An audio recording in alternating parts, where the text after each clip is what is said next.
ये जो इकलौते बेटे होते हैं या इकलौती बेटी होती है या फिर इस तरह के बच्चे होते हैं कि 4-5 बहन पैदा हुई, उसके बाद कोई भैया पैदा हुआ, तो उसकी अजीब सी खुशी होती है और उस पे लाड प्यार बहुत जताया जाता।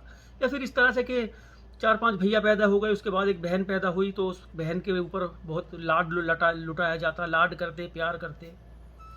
लेकिन एक चीज़ नोटिस करना, ये जो इकलौती औलादें होती है ना इस तरह की, ये लाड प्यार इतना मिलता है इनको और उस लाड प्यार में ये बिगड़ती ज़रूर है। नोटिस करना, ज़्यादातर बच्चे जितनी भी ये इकलौती औलादें होती हैं, ज़्यादातर इनमें आपको बिगड़े हुए मिलेंगे। ऐसी ही एक लौती बेटी थी, नाम था उसका कंचन, उम्र थी उसकी 15 साल। और इस 15 साल की छोटी उम्र में अब उसने अपनी माँ का कत्ल किस तरह से कराया, कहानी ज़रा विस्तार से। आगरा में एक शख्स रहा करते थे, उदित उदित नाम था उनका, उनकी पत्नी थी अंजलि। अंजलि और उदित पति पत्नी दोनों मंदिर में पूजा करने के लिए गए थे। पूजा करते करते इनकी बेटी कंचन का फोन आया इनके फोन पे कि पापा मैं यहाँ पे खड़ी हूँ, मुझे भी लेके चले जाओ। उदित ने अंजलि से कहा अपनी पत्नी से कि वो बेटी वहाँ खड़ी, मैं उसको लेने जा रहा, इतने तो पूजा वूजा करनी, बट मैं तुझे लेने आ जाऊँगा। फिर अंजलि ने कहा तुम उसको लेकर घर पे चले जाइयो, मैं आ जाऊँगी, कोई बात नहीं। खैर फासले पे थे तो उसने अंजलि ने कहा कि मैं टैक्सी वैक्सी से आ जाऊँगी, तुम जाओ। उदित वहाँ पे गया, वहाँ पे जा रहा था, रास्ते में था बेटी को लेने। बेटी ने व्हाट्सएप पे मैसेज करा कि पापा मैं तो घर पे आ गई, अब मत आना। चलो खैर कोई बात नहीं, घर पे आ गए अच्छी बात है। वो मंदिर पहुंचे अपनी पत्नी को लेने कि वो तो घर पे चले गई, पत्नी को लेकर चला जाऊंगा। अब पत्नी मंदिर में मिलती नहीं, खूब ढूंढा उन्होंने, नहीं मिली। सोचा कि टैक्सी वैक्सी से घर चली गई होगी। वो अपना घर आ गए। घर आके देखा तो इनकी बेटी घर पे, दादा दादी वे सब घर पे हैं, अंजलि लेकिन घर पे नहीं। परेशान हुए, सोचा कहीं रुक गई होगी। अब ये होते होते शाम हो गई लेकिन अंजलि घर पे नहीं आई। परेशान हुए, फिर मंदिर गए। मंदिर में सब जगह पे ढूंढा, मंदिर के आसपास, पीछे, इधर उधर सब जगह तलाश किया, अंजलि का कोई पता नहीं।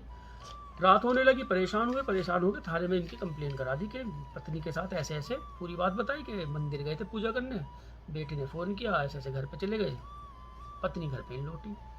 पुलिस ने कंप्लेन लिख ली, उदित से फ़ोटो ली, उदित ने फ़ोटो दे दी उसको, पुलिस को। खैर अगला दिन हुआ। अगले दिन ककरेटा का जंगल है, वहीं उस मंदिर के 700-800 मीटर की दूरी पे वो जंगल पड़ता है। उस जंगल में किसी की लाश पड़ी होने की सूचना मिलती है पुलिस को। पुलिस वहां पे गई, एक गड्ढे के अंदर वो लाश पड़ी थी, किसी महिला की लाश थी। फोटो उनके पास था, फोटो का जो मिलान किया वो अंजलि की लाश, गला कटा हुआ था और सीने पे वार थे, धारदार हथियार से, पेट पे वार थे। उदित को बुलाया गया, उदित ने भी शिनाख्त कर ली कि ये तो अंजलि है। रोना पीटना बच गया। इसकी जो बेटी थी कंचन वो भी आ गई। अब रोना पीटना शुरू, परेशान हुए। खैर डेड बॉडी को कब्जे में लिया, पोस्टमार्टम के लिए भेज दिया गया। अब पुलिस इस तलाश में लग गई कि ये किसने किया होगा। दुश्मनी वगैरह हर एंगल से पुलिस ने अपना छानबीन शुरू की, कोई सुराग नहीं मिला। अब पुलिस ने जो इनकी बेटी थी उसका व्हाट्सअप चेक किया।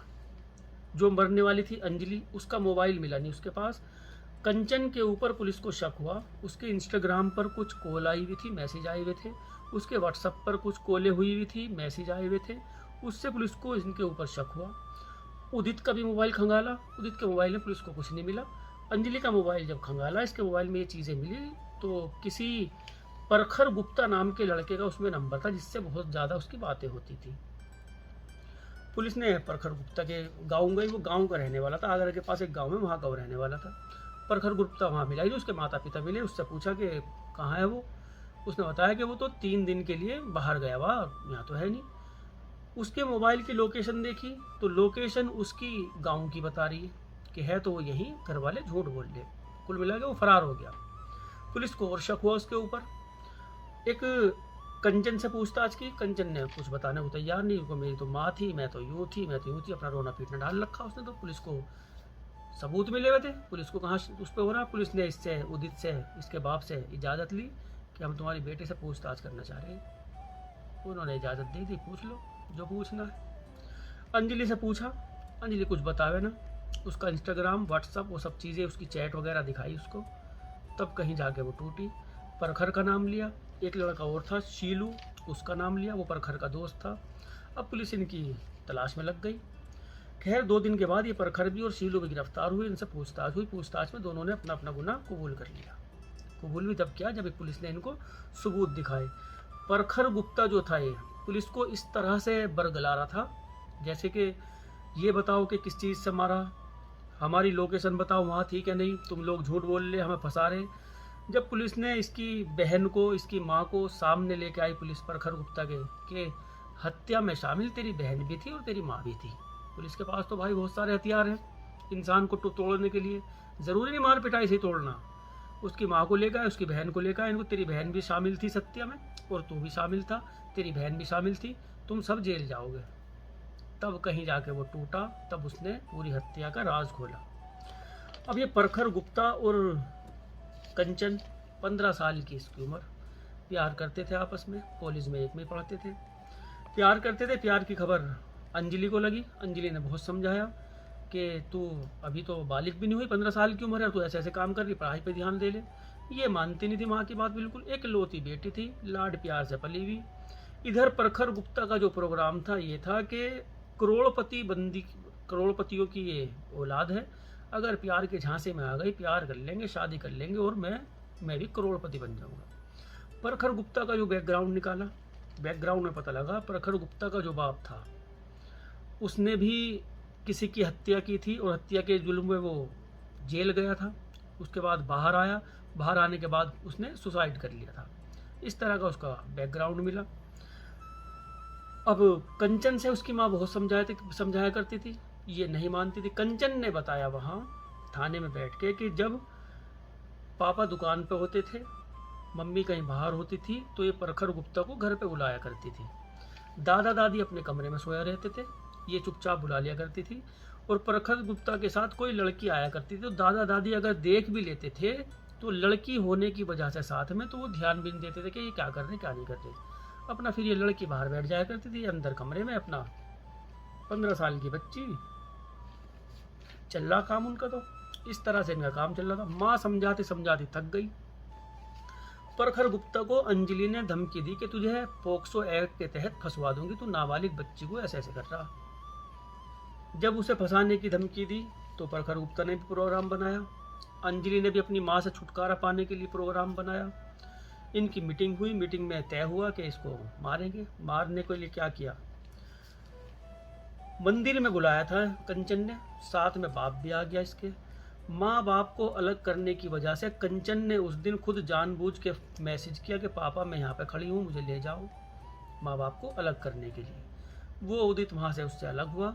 अंजलि को इन्होंने व्हाट्सएप पे मैसेज करके जंगल में बुलाया। जंगल में बुलाने के बाद पीछे से इसने शीलू ने पकड़ा और प्रखर गुप्ता ने गले पे वार करा पहले, फिर सीने पे, पेट पे मार के इसको वहीं गड्ढे फेंक के लोग फरार हो गए। शीलू से जब पूछताछ हुई, इसके दोस्त थे, उसने बताया 10,000 रुपये मुझे दिए थे इसने, प्रखर गुप्ता ने, और इसने कहा था कि मामूली सी लड़ाई है, बस और कुछ नहीं। जब दोबारा ये उदित बजाज उसको ढूंढने के लिए आया था अपनी पत्नी को, ये लोग उस वक्त वहीं पे थे और प्रखर गुप्ता ने कहा था क्यों ना इसको भी निपटा दें शीलू से। लेकिन एक हत्या करने के बाद ये शीलू होपलेस हो गया था। वो कहता भैया मेरे बस की तो है नहीं, अब मैं तो जा रहा, तुझे जो करना कर, अगर 2 हत्या हो गई तो यहाँ तो बवाल मच जाएगा, मुझे नहीं पता। वो डर गया, कुल मिला के उसने हत्या को मना कर दिया, नहीं तो ये उदित बजाज को भी मारने के चक्कर में थे उस दिन। 15 साल की बच्ची, जिस वक्त प्रखर गुप्ता के माँ बाप को पता लगा कि इसके माँ को पता लगा कि ये इस तरह के काम कर सकता है, उनको यकीन भी नहीं हुआ। जब उसने खुद अपनी ज़बान से खोले सारे राज, तब कहीं जाके माँ ने भी कहा कि बाप पे गया, बाप ने तो हत्या करी थी, तूने भी एक मासूम को मार दिया बेचारे को, उसकी क्या गलती। माँ है, माँ नहीं समझाएगी तो और कौन समझाएगी। कुल मिला के कंचन, प्रखर, शीलू, ये 3 लोग इसमें गिरफ्तार हुए। अच्छी खासी अपनी ही खुद की उस माँ को मार देते हैं यार, जिस माँ ने, माँ के बारे में क्या कहें, कितनी तारीफ़ें करें, तारीफ़ें भी कम है। आजकल के बच्चों का दिमाग एक लौती औलादे। भाई कमेंट वमेंट कर दिया करो, वीडियो आगे नहीं बढ़ा रहे तुम, ये क्या बात है, तुम नाराज़ वाराज़ हो, ख्याल रखो।